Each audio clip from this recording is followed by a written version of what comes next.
नमस्ते दोस्तों, कैसे हैं आप लोग। और मैं ठीक नहीं हूँ। जैसा कि आप मेरी आँखों को देखकर समझ पा रहे होंगे कि मेरी आँखें सूजी हुई हैं और ये इन्फेक्शन मुझे पिछले 8-10 दिन से है।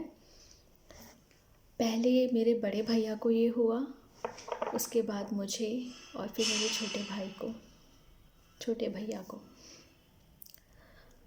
लेकिन जब ये इन्फेक्शन मुझे हुआ और मैं अंदर ही अंदर बहुत परेशान थी, तो मेरे मन में एक विचार चलने लगा कि हमारे शरीर में कोई रोग अगर होता है, कोई व्याधि अगर आती है, तो उसका कारण क्या है और उस समय को हमें कैसे काटना चाहिए। क्योंकि जब आप अस्वस्थ होते हैं तो आपका मनोबल बहुत गिर जाता है।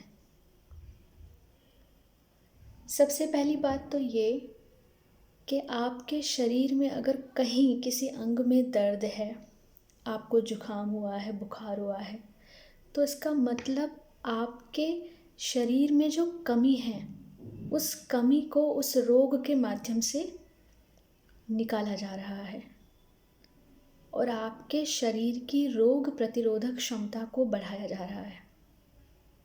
ऐसा होता है ना, जब आप बुखार से जूझने के बाद ठीक होते हैं तो आप और ज़्यादा स्वस्थ महसूस करते हैं। या उदाहरण के लिए आपको बलगम की समस्या होती है, अगर वो कफ आपके शरीर के अंदर ही जमा रह जाए तो वो आपको ज़्यादा नुकसान पहुंचाएगा।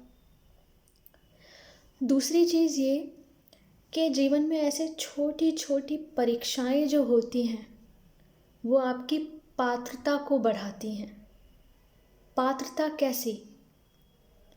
जैसे आप किसी प्रवेश परीक्षा में बैठते हैं तो हर प्रवेश परीक्षा के लिए एक अलग एलिजिबिलिटी है। ऐसे ही अपने आप को अंदरूनी तौर पर विकसित करने के लिए ये परीक्षाएं ज़रूरी हैं। और ये परीक्षाएं आपको बीमारी के रूप में, आपको आर्थिक समस्या के रूप में या किसी भी ऐसी समस्या के रूप में दी जाती हैं जो आपको अंतर्मुखी करती हैं।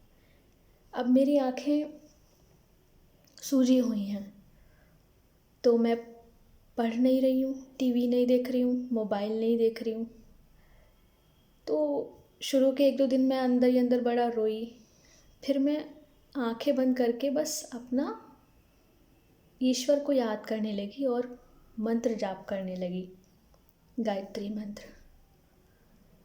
तो अंदर ही एक बहुत शांति का अनुभव हुआ और रोग भी साधना का माध्यम बन गया। तो मुझे लगा कि ये चीज़ तो बड़ी अच्छी है और मैं इसे आज ही शेयर करती हूँ।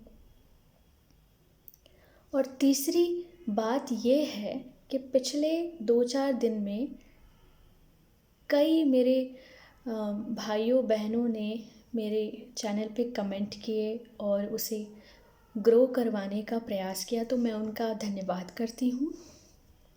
और जिन्होंने जो प्रश्न पूछे हैं उनके प्रश्नों के जवाब मैं अगली वीडियो में दूँगी, जब मैं पूरी तरह स्वस्थ हो जाऊँगी।